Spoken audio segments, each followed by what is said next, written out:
Hello, my name is Christopher Riopel. I'm the curator of post-1800 paintings at the National Gallery.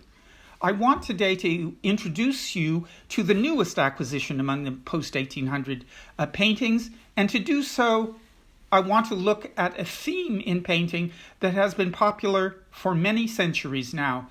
That is the depiction of people drinking, specifically the depiction of people drinking alcohol. It is by the American John Singer Sargent.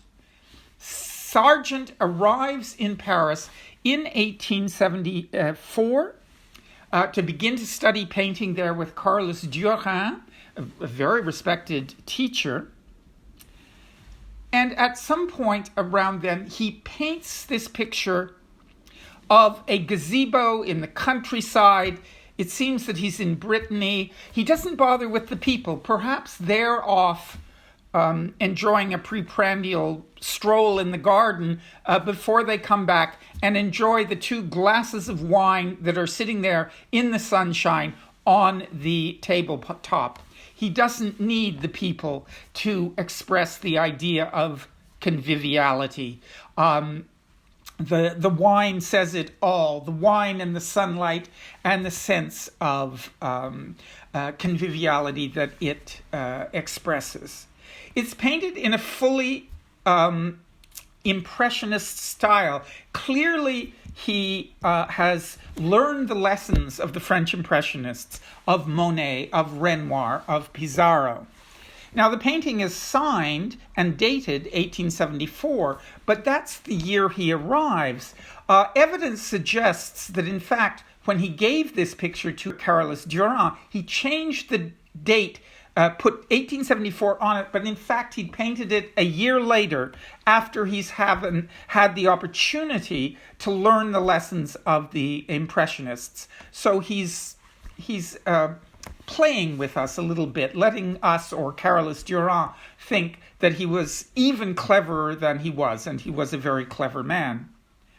Arguably, the cleverest of all the painters in Paris at that time was Edouard Manet. And the third picture we have shows Manet in about 1878, 1880. We're not entirely sure. Painting a picture of a café concert, a tavern that also provided entertainment. We see the waitress with her steins of beer serving tables that are already filled with steins of beer. Workmen, we see one worker in his blue smock, and in the rear of the picture, we see that a woman has taken the stage and is singing. So it's a very noisy picture because we imagine both the noise of the crowd and the noise, this beautiful noise, coming from the stage.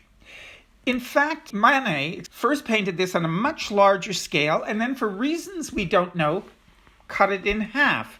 The other half, the left side, is now in the Reinhardt collection in Winterthur, Switzerland, but you can put them together and see what he originally intended. As I say, we're not at all clear why he cut them in half, except that the picture in Winterthur shows much more bourgeois, middle-class people, the working-class people on this side, and maybe he thought they didn't go together so well.